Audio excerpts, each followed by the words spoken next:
Hello, നമസ്കാരം. അപ്പോൾ നമ്മുടെ ഒരു പുതിയ വീഡിയോയിലേക്ക് എല്ലാവർക്കും സ്വാഗതം. ഇപ്പം കേൾക്കുന്ന ന്യൂസൊന്നും അത്ര നല്ലതൊന്നുമല്ല അല്ലേ? യുദ്ധവും അതുപോലെ തന്നെ മഴയും ഒക്കെ ആയിട്ട് നമ്മുടെ ഓരോ വീട്ടിലുണ്ടാവും ഓരോ പ്രവാസി, അല്ലെങ്കിൽ നമ്മുടെ ബന്ധുക്കളോ നാട്ടുകാരോ അങ്ങനെയായിട്ട് ഒരുപാട് പേര് പുറത്തുള്ളതല്ലേ. അപ്പോൾ യുദ്ധത്തിൻ്റെ കാര്യം ആലോചിക്കുമ്പോൾ തന്നെ ഭയങ്കര ടെൻഷനാണ് കേട്ടോ. അപ്പോൾ എത്രയും പെട്ടെന്ന് തന്നെ സമാധാനം ഉണ്ടാവട്ടെ അല്ലേ.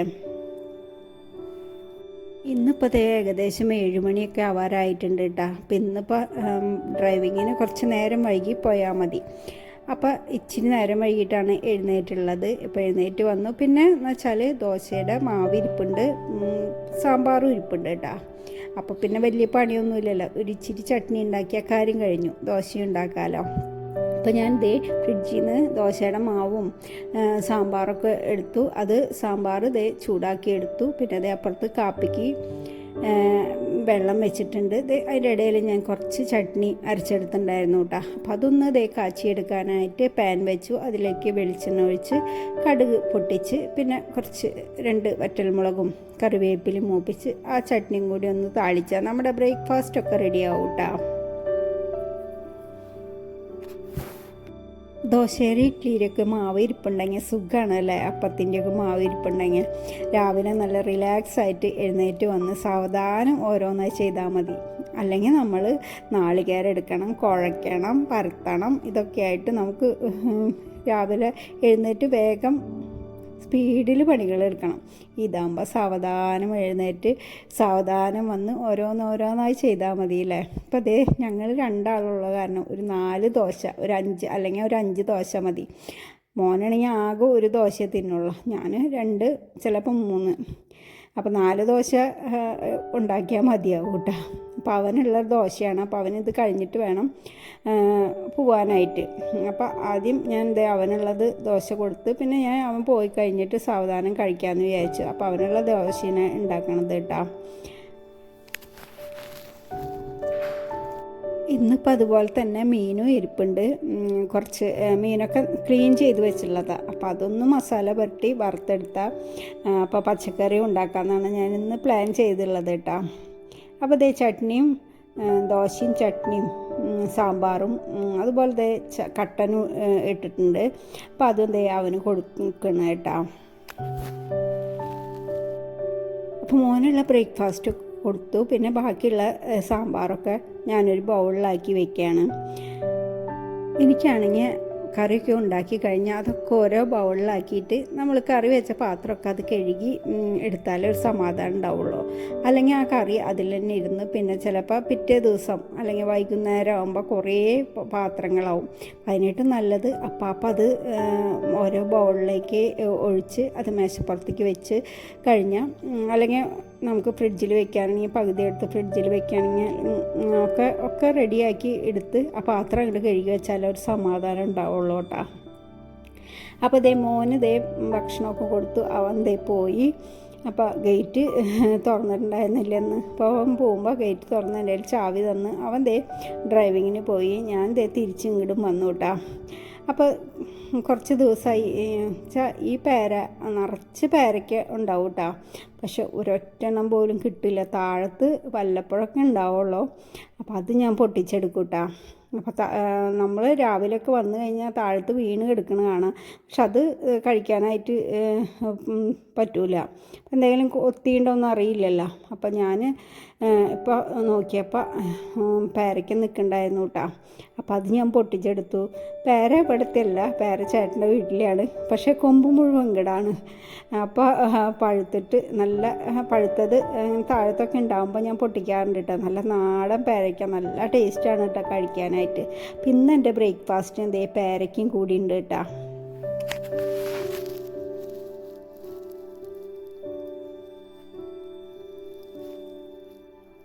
ഇപ്പം നാട്ടിലാവുമ്പോൾ എങ്ങനെയല്ലേ, മാങ്ങ, പേരയ്ക്ക, അങ്ങനെ ചക്ക, അങ്ങനെ എല്ലാതും നമ്മുടെ പറമ്പിൽ അല്ലെങ്കിൽ തൊട്ടപ്പുറത്ത് ചേട്ടന്മാർ പറമ്പിൽ അങ്ങനെ ആയിട്ട് അങ്ങോട്ടും ഇങ്ങോട്ടൊക്കെ കൊടുത്തിട്ടും മേടിച്ചിട്ടൊക്കെ കഴിക്കാമല്ലേ. അപ്പോൾ ബ്രേക്ക്ഫാസ്റ്റൊക്കെ കഴിക്കലൊക്കെ കഴിഞ്ഞ് പിന്നെ നമ്മൾ ചോറൊക്കെ വയ്ക്കുന്നത് ഇൻഡക്ഷൻ മേലാണ് കേട്ടോ. അപ്പോൾ ആ ഗ്യാസിൻ്റെ പ്രശ്നം കാരണം ഇപ്പോൾ ഞാൻ ചോറ് വെക്കണത് വെള്ളം തിളപ്പിക്കുന്നതൊക്കെ ഇൻഡക്ഷനിലാണ്. അപ്പോൾ ഇതേ വെള്ളം ഞാൻ രാവിലെ തന്നെ ഒരു വലിയ പാത്രം ജീരകം വെള്ളം തിളപ്പിച്ച് വെക്കൂട്ടാ. അപ്പോൾ അത് തിളപ്പിക്കാനായിട്ട് വെച്ചിട്ടുണ്ട്. അപ്പോൾ അത് നന്നായി തിളച്ചതിന് ശേഷം അത് മാറ്റി ചോറിനുള്ള വെള്ളം കൂടി വെച്ചിട്ടുണ്ട് കേട്ടോ. എന്നിട്ട് അരിയൊക്കെ ഇട്ടു. ഇനി നമുക്ക് നമ്മുടെ കറികളൊക്കെ ഉണ്ടാക്കാം കേട്ടോ. അപ്പോൾ നമ്മൾ ഒരു സ്ഥലത്തുനിന്ന് ചേട്ടൻ്റെ വീട്ടിൽ നിന്നുള്ള പേരയ്ക്ക പൊട്ടിച്ചു. അടുത്തത് നമ്മൾ കുറച്ച് മുരിങ്ങയുടെ ഇല അപ്പുറത്തുനിന്ന് ചേട്ടൻ്റെ വീട്ടിൽ നിന്ന് പൊട്ടിച്ചുകൊണ്ട് വന്നിട്ടുണ്ട് കേട്ടോ. അപ്പോൾ പരിപ്പൊക്കെ കഴുകി കുക്കറിലേക്ക് ഇടണം കേട്ടോ.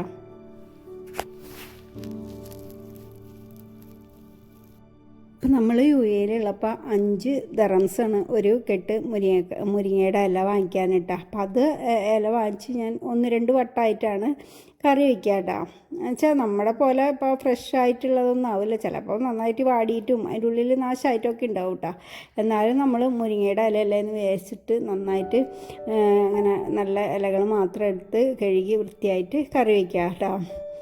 ഇപ്പോൾ ചേട്ടൻ്റെ വീട്ടിൽ നിന്ന് കുറേ മുരിങ്ങയുടെ ഇല ഞാൻ പൊട്ടിച്ചു കൊണ്ടുവന്നിട്ടുണ്ട് കേട്ടോ. എന്നിട്ട് അതൊക്കെ ഒന്ന് നുള്ളി കുറച്ച് വെള്ളം ഒഴിച്ച് വെച്ചാൽ മതിയല്ലോ. അപ്പം നല്ല ഒട്ടും പുഴുവോ അങ്ങനെയൊന്നുമില്ല കേട്ടോ, ഒട്ടും കേടൊന്നുമില്ല. നമ്മൾ ഫ്രഷായിട്ട് ഇപ്പം തന്നെ പൊട്ടിച്ച് അങ്ങനെ അപ്പം തന്നെ കറി വയ്ക്കണതല്ലേ, ഒട്ടും വാടിയിട്ടാവുന്നില്ല. നല്ല ഫ്രഷായിട്ടുള്ള മുരിങ്ങയുടെ ഇല കേട്ടോ. അപ്പോൾ അതൊക്കെ ഒന്ന് ഊരിയെടുക്കണം.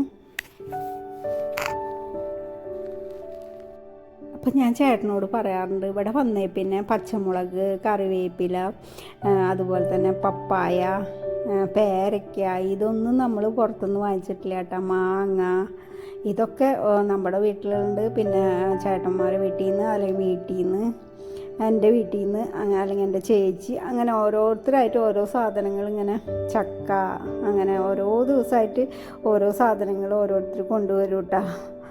അപ്പോൾ നമ്മൾ മേടിക്കേണ്ട സാധനങ്ങൾ മീൻ അങ്ങനെയുള്ള സാധനങ്ങളാണ് മേടിക്കുക കേട്ടോ.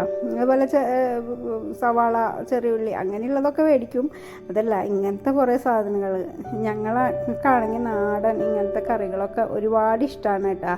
ചക്കക്കുരു, ചീര, പിന്നെ മുരിങ്ങയുടെ ഇലയും പരിപ്പും അങ്ങനെയുള്ള പച്ചക്കായ, ഉപ്പേരി അങ്ങനെയുള്ള കറികളൊക്കെ നല്ല ഇഷ്ടമാണ് കേട്ടോ.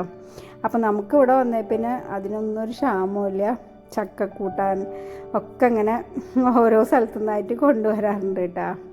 അപ്പോൾ നമ്മൾ മുരിങ്ങയുടെ ഇലയൊക്കെ ഊരി കുറച്ച് വെള്ളം ഒഴിച്ച് വെച്ചിട്ടുണ്ട് കേട്ടോ. പിന്നെ അപ്പോഴേക്കും പരിപ്പ് വെന്തപ്പോൾ അതിൽ നിന്ന് കുറച്ച് പരിപ്പെടുത്ത് ഞാൻ വെള്ളമൊക്കെ ആയിട്ട് ഒന്ന് മാറ്റി വയ്ക്കണം കേട്ടോ. അത് വെച്ചാൽ ഒരു രസം വെള്ളം കൂടി, ഇപ്പോൾ ഈ പരിപ്പ് മുരിങ്ങയുടെ ഇലയിലേക്ക് രസം വെള്ളം നല്ല ടേസ്റ്റാട്ടോ. രസം കഴിക്കാനായിട്ട് പരിപ്പ് മുരിങ്ങയുടെ ഇലയിൽ പുളിയൊന്നുമില്ലല്ലോ, അപ്പോൾ രസം കൂടിയാകുമ്പോൾ നല്ല ടേസ്റ്റാണ് കഴിക്കാനായിട്ട്. അപ്പോൾ അതിനുള്ള പരിപ്പാണ് മാറ്റി വെച്ചുള്ളത്. പിന്നെ നമ്മൾ കഴുകിയെടുത്ത മുരിങ്ങയുടെ ഇലയും മഞ്ഞൾപ്പൊടിയും മുളക് പൊടിയും ആവശ്യത്തിനുള്ള ഉപ്പും ഇട്ടു. കുറച്ച് വെള്ളം കൂടി ഒഴിച്ചിട്ട് ഞാനൊന്ന് മിക്സ് ചെയ്തിട്ട് ഒന്ന് വേവിക്കാനായിട്ട് വെക്കാം കേട്ടോ.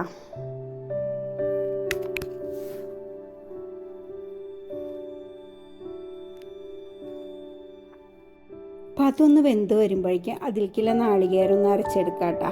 അപ്പോൾ നാളികേരം ഒരു 3-4 പിടി നാളികേരം എടുത്തിട്ടുണ്ട്. അതിലേക്ക് ഒരു പച്ചമുളക് എടുത്തിട്ടുണ്ട് കേട്ടോ. അപ്പോൾ ഞാൻ മുളക് പൊടി കുറവും പച്ചമുളക് നാളികേരത്തിൽ കൂടെ കൂട്ടി അരക്കുകയാണ് ചെയ്യുക കേട്ടോ. അല്ലെങ്കിൽ നമ്മുടെ ആ കറിയുടെ കളർ അങ്ങോട്ട് മാറും കേട്ടോ. അപ്പോൾ നാളികേരത്തിൽ കൂടെ എരിവിന് ആവശ്യമുള്ള പച്ചമുളക് ഇടും കേട്ടോ. പച്ചമുളക് ഇട്ട് അത് അരച്ചെടുത്തിട്ട് നമ്മുടെ കറിയൊക്കെ ഒന്ന് തിളച്ച് മുരിങ്ങയുടെ ഇലയൊക്കെ ഒന്ന് വെന്ത് വന്നപ്പോൾ അരപ്പൊഴിച്ചു. അത് അപ്പുറത്തെ അടുപ്പിലോട്ട് അങ്ങ് മാറ്റി ഒന്ന് തിളപ്പിച്ചെടുക്കാനായിട്ട് കേട്ടോ. അപ്പോൾ അതൊന്ന് തിളച്ച് വരുമ്പോൾ നമുക്ക് ഒന്ന് താളിച്ച് കൊടുക്കാം കേട്ടോ. അപ്പോൾ ഇപ്പുറത്ത് നമ്മൾ ഒരു പാത്രം വെച്ച് അതിലോട്ട് കുറച്ച് പുളിവെള്ളവും പിന്നെ നമ്മൾ തക്കാളിയും കുരുമുളകും ചെറിയ ജീരകവും വെളുത്തുള്ളിയും ഒന്ന് അരച്ചെടുത്തുള്ളതാണ് കേട്ടോ. അപ്പോൾ അതും അതിലേക്ക് ഇട്ടു. പിന്നെ ആവശ്യത്തിന് വെള്ളവും മുളക് പൊടിയും മഞ്ഞൾപ്പൊടിയും, മുളക് പൊടി എന്ന് വെച്ചാൽ ഒരു നുള്ള എടുത്തിട്ടുള്ളൂ കേട്ടോ. പിന്നെ മഞ്ഞൾപ്പൊടിയും കായത്തിൻ്റെ പൊടിയും കറിവേപ്പിലയും പിന്നെ ആവശ്യത്തിനുള്ള ഉപ്പും ഇട്ടു. ഒന്ന് കുറച്ച് മല്ലിയില ഇട്ടാ, എന്നിട്ട് തിളപ്പിച്ചെടുക്കാം കേട്ടോ. പിന്നെ നമ്മുടെ പരിപ്പ് എടുത്ത് വെച്ചിട്ടില്ലേ, അതും കൂടി ചേർത്ത് കൊടുക്കാം കേട്ടോ. ഞാൻ സത്യം പറഞ്ഞാൽ ഇത് എടുത്തിട്ട് മറന്നുപോയി പരിപ്പിൻ്റെ അത് ചേർത്ത് കൊടുക്കാനായിട്ട്. പിന്നെയാണ് ഓർമ്മ വന്നപ്പോൾ വേഗം അത് ചേർത്ത് കൊടുത്തു കേട്ടോ. എന്നിട്ട് അതൊന്ന് തിളപ്പിച്ചെടുത്താൽ നമ്മുടെ രസം റെഡിയായിട്ടാ. പിന്നെ അതേ നമ്മൾ മീൻ ക്ലീൻ ചെയ്ത് വെച്ചിട്ടുണ്ടായിരുന്നതിന് അപ്പോൾ അത് തണവ് മാറാനായിട്ട് പുറത്തേക്ക് എടുത്ത് വെച്ചിട്ടുണ്ടായിരുന്നു. അപ്പോൾ തണവ് മാറിയപ്പോൾ ഒന്നും കൂടി കഴുകി അതിലേക്ക് ഇതേ മസാല പുരട്ടി വെച്ചിട്ടുണ്ട് കേട്ടോ. അപ്പോൾ മുളക് പൊടിയും മഞ്ഞൾപ്പൊടിയും കുരുമുളക് പൊടിയും ഉപ്പും ഇത്രയേ ഉള്ളൂ മസാല കേട്ടോ. അപ്പോൾ ചെറിയ ചാളിയാണ് ഇത്. അപ്പോൾ അതേ നമ്മൾ അത് കഴിഞ്ഞു.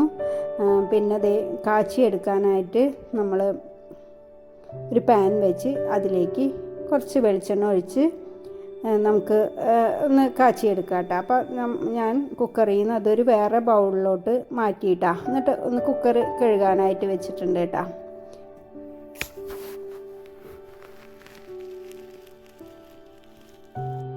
അപ്പം നമ്മുടെ രസവും റെഡി ആയിട്ടുണ്ടായിരുന്നു കേട്ടോ. അപ്പോൾ ഒരുമിച്ച് എല്ലാം കൂടി അങ്ങോട്ട് കാച്ചിയെടുക്കാമല്ലോ. പിന്നെ ഇന്നലെ വൈകിട്ട് വെച്ചിട്ടുണ്ടായിരുന്ന കുറച്ച് മീൻ കറി ഇരിപ്പുണ്ട് കേട്ടോ. അപ്പോൾ മോനാണെങ്കിൽ മീൻ കറിയോ അല്ലെങ്കിൽ മീൻ വറുത്തതോ എന്തെങ്കിലും മീൻ വേണം കേട്ടോ അവന്. അപ്പോൾ ഒരു ഇച്ചിരി കറി ഇരിക്കുന്നുണ്ട്. പിന്നെ കുറച്ച് മീനും വറക്കാനുണ്ടായിരുന്നു കേട്ടോ. അപ്പോൾ നമ്മൾ മസാല പുരട്ടി വെച്ചിട്ടുണ്ടല്ലോ. അപ്പോൾ അതേ പരിപ്പും മുരിങ്ങയുടെ ഇലയും കാച്ചിയെടുക്കാനായിട്ട് ഇതേ പാൻ വെച്ച് അതിലോട്ട് വെളിച്ചെണ്ണ ഒഴിച്ച് കടുക് പൊട്ടിച്ച് ഇനി അതിലേക്ക് നമുക്ക് വറ്റൽമുളകും കറിവേപ്പിലയും ഒന്ന് മൂപ്പിച്ച് ഒന്ന് താളിച്ച് കൊടുക്കാം കേട്ടോ. രസത്തിന് പിന്നെ കുറച്ച് ഉലുവയും കൂടി ഇടും ഞാൻ കാച്ചുന്ന സമയത്ത്. അപ്പോൾ അത് കാരണം അല്ലെങ്കിൽ ഒരുമിച്ച് കുറച്ച് കടുക് കൂടുതലിട്ട് പകുതി ആക്കിയാൽ മതിയായിരുന്നു കേട്ടോ. പക്ഷേ രസത്തിലുള്ളതിൽ കുറച്ച് ഉലുവ ഇട്ടിട്ടല്ലേ നമ്മൾ അത് കാച്ചിയെടുക്കാം. അപ്പോൾ അതേ കടുകൊക്കെ പൊട്ടി വന്നപ്പോൾ നമ്മൾ ഓഫാക്കിയിട്ട് കുറച്ച് വറ്റൽമുളകും കറിവേപ്പിലയും 2 കറിവേപ്പില ഇടുള്ളൂ കേട്ടോ. അപ്പോൾ അതും കൂടി മൂപ്പിച്ച് ഇതേ കറിയിലേക്ക് ഒഴിച്ച് കൊടുക്കാം കേട്ടോ. അപ്പോൾ ഞാൻ ഗ്യാസ് ഓഫാക്കിയിട്ടാണ് വറ്റൽമുളകും അതുപോലെ തന്നെ കറിവേപ്പില ഇടാറ് കേട്ടോ. അല്ലെങ്കിൽ ചിലപ്പോൾ അങ്ങോട്ട് ഒരൊറ്റ അങ്ങനെ തീയൊന്ന് പിടിക്കണ പോലെ തോന്നും. അപ്പോൾ അത് കാരണം ഞാൻ ഒന്ന് ഓഫാക്കിയിട്ടാണ് വറ്റൽമുളകും കറിവേപ്പില ഇടാട്ടോ. അപ്പോൾ അതേ വീണ്ടും ഞാൻ പാൻ വെച്ചു. അതിലേക്ക് വീണ്ടും വെളിച്ചെണ്ണ ഒഴിച്ച് കുറച്ച് കടുകിട്ടു. അതൊന്ന് പൊട്ടി വന്നപ്പോൾ അതേ ഉലുവിട്ടു. അതൊന്ന് മൂപ്പിച്ചതിന് ശേഷം പിന്നെ അതേ വറ്റൽമുളക് ഇട്ടു, കറിവേപ്പില ഇട്ടു കേട്ടോ. എന്നിട്ട് അതേ അത് രസത്തിലേക്ക് ഒഴിച്ച് താളിച്ചെടുക്കാം കേട്ടോ നമുക്ക്. ഇപ്പോൾ നമ്മുടെ രസവും ആയി, ഒഴിച്ച് കറിയും ആയി. ഇനി ഇതേ ആ പാനിൽ തന്നെ ആ പാൻ നമ്മൾ അതിൽ മീൻ വറക്കണില്ല കേട്ടോ. അപ്പോൾ അതങ്ങോട്ട് മാറ്റി വെച്ച് വേറൊരു പാൻ വെച്ചിട്ടാണ് നമ്മൾ മീൻ വറക്കണത് കേട്ടോ. അപ്പോൾ അതേ ചെറിയ ഒരു പാൻ വെച്ചു. അതിലോട്ട് വെളിച്ചെണ്ണ ഒഴിച്ച് ചൂടായി വന്നപ്പോൾ അതേ മീനും ഇട്ടു, കുറച്ച് കറിവേപ്പിലയും കൂടി ഇട്ട് അത് നമുക്ക് അപ്പുറത്തെ ചെറിയ അടുപ്പിലോട്ട് അങ്ങ് മാറ്റി അവിടെ നിന്ന് ആയി വരട്ടെ അല്ലേ. ഗ്യാസിൻ്റെ കാര്യം ആലോചിക്കുമ്പോൾ കറി വെക്കാനേ തോന്നുന്നില്ല എനിക്ക്. അപ്പോൾ ഇൻഡക്ഷന്മേൽ പിന്നെ എല്ലാ പാത്രങ്ങളൊന്നും പറ്റില്ലല്ലോ. കറി വെക്കണ ചില പാത്രങ്ങളൊന്നും പറ്റില്ല. അപ്പോൾ പിന്നെ ഞാൻ അധികം ഗ്യാസുമ്മ തന്നെയാണ് കറി വെക്കാറ് കേട്ടോ. അപ്പോൾ അതേ നമ്മുടെ എല്ലാം റെഡിയായി. പിന്നെ അതേ മോന് ചോറ് കൊടുക്കാം കേട്ടോ. അപ്പോൾ ഇന്നലത്തെ അതേ മീൻ കറി ചൂടാക്കി എടുത്തിട്ടുണ്ട്. പിന്നെ രസം, മീൻ വറുത്തതും, പിന്നെ നമ്മുടെ ഒഴിച്ച് കറി കേട്ടോ. അപ്പോൾ ഇതൊക്കെയാണ് നമ്മുടെ ഇന്നത്തെ ഉച്ചയൂണ് കറികൾ. അപ്പോൾ ഇത്രയേ ഉള്ളൂ എൻ്റെ ഇന്നത്തെ വീഡിയോ. എൻ്റെ വീഡിയോ നിങ്ങൾക്ക് ഇഷ്ടമാവുണ്ടെങ്കിൽ ഒന്ന് ലൈക്ക് ചെയ്യുക, കമൻറ്റ് ചെയ്യുക, ഷെയർ ചെയ്യുക, സബ്സ്ക്രൈബ് ചെയ്യുക, ഒന്ന് സപ്പോർട്ട് ചെയ്യുക.